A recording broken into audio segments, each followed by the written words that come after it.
এ একটি ঘড়ি 20% লাভে বিকে বিক্রয় করে এবং বি ঘড়িটি সিকে 10% ক্ষতিতে বিক্রয় করে। যদি সি ঘড়িটি 216 টাকায় ক্রয় করে তবে এ কত টাকায় ঘড়িটি ক্রয় করেছে? এই প্রশ্নে তিনজন ব্যক্তি রয়েছে, এ, বি এবং সি। ধরে নিলাম এর কাছে 100 টাকা ছিল। সে কি করেছে? 20% লাভে বিকে বিক্রি করেছে। তাহলে 100 টাকার 20% মানে কত? 20 টাকা। তাহলে সে বিকে কত টাকা দিয়ে বিক্রি করেছে? 120 টাকা। এরপরে কি বলছে দেখো, বি ঘড়িটি সিকে 10% ক্ষতিতে বিক্রি করছে। বি কিনেছে কত? 120 টাকায়। এ সিকে কত? 10% ক্ষতিতে বিক্রি করছে। 120 10% মানে কত? 12। এবার যেহেতু ক্ষতি, এটা মাইনাস হবে। 120 থেকে 12 বিয়োগ করলে কত হয়? 108। বা তোমরা এখানে ডাইরেক্টও করতে পারতে। 10% ক্ষতি বলেছে, তার মানে বি সিকে 120 90% দিয়ে বিক্রি করছে। 120 90% কত? 12 নয় 108। তো এই দুটো যে কোনো একটা উপায়ে তোমরা 108টা বার করতে পারবে।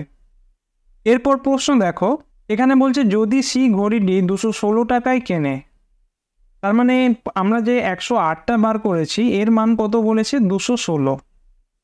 কত গুণ? দ্বিগুণ। কার মান বার করতে হবে? এ কত টাকায় ঘড়িটা কিনেছে।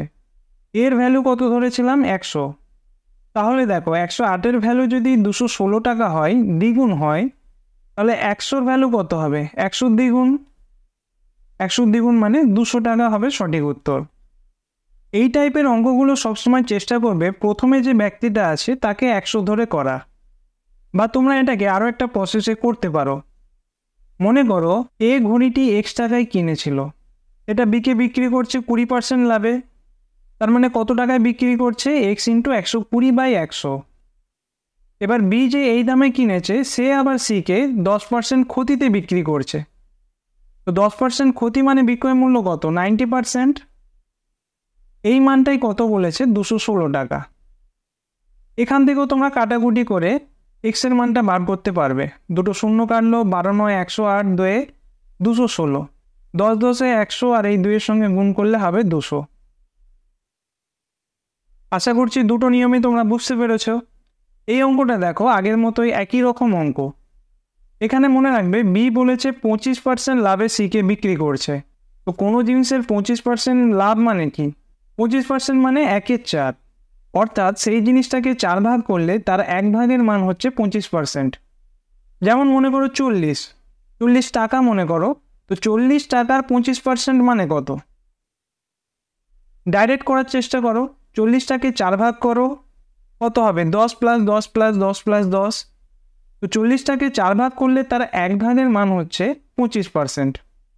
মনে করো 60 টাকা, এর 25% কত হবে? 60টাকে 4 ভাগ করো, 4 15 60, তাহলে 1 ভাগের মান হচ্ছে 15। মনে করো 120 টাকা, এর 25% কত হবে?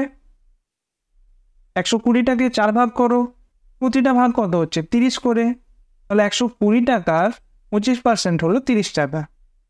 তো এটা একটা ছোট ট্রিক যেটা এই ধরনের অঙ্কগুলোতে তোমরা অ্যাপ্লাই করতে পারবে। আমি এর আগের অঙ্কে দুটো প্রসেস বলেছি। তোমরা তোমাদের সুবিধা মতো মেথডটা অ্যাপ্লাই করে সঠিক অ্যান্সার কত হবে কমেন্ট করে জানিও।